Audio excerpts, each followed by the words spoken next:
ho! Without warning, the sun dims. No explosion, no solar flare. Just a silent, terrifying fade. Skies that once glowed blue begin turning gray.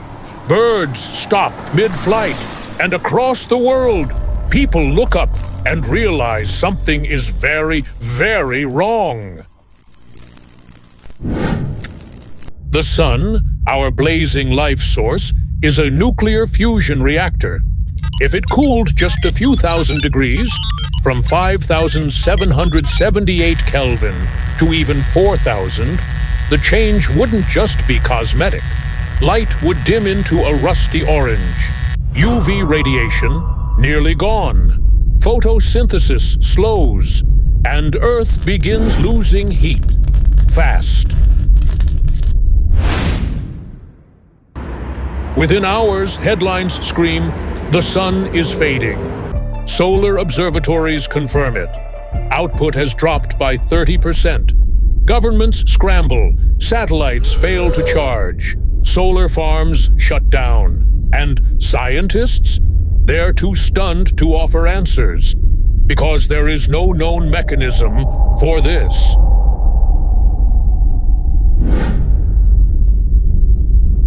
Without solar heat, Earth becomes a ticking time bomb. In 3 days, temperatures dip below freezing. A week in, tropical forests shed their leaves, oceans begin chilling, plankton die, food chains collapse, and with every passing day, another species goes silent.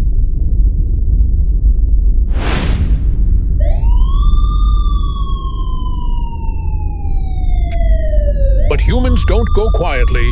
Fusion reactors are ignited to warm greenhouses. Entire cities move underground, chasing geothermal heat. Orbital mirrors are launched to reflect what little sunlight remains.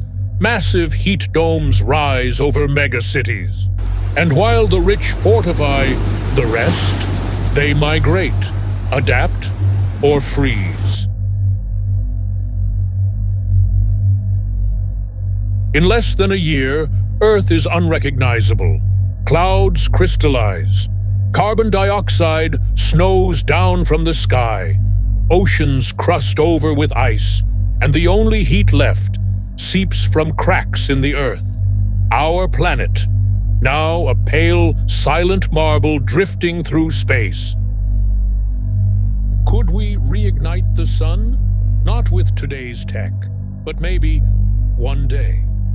Until then, some dream of Dyson swarms, massive orbiting mirrors to warm the Earth. Others imagine artificial stars, fusion engines lighting up cities in the dark.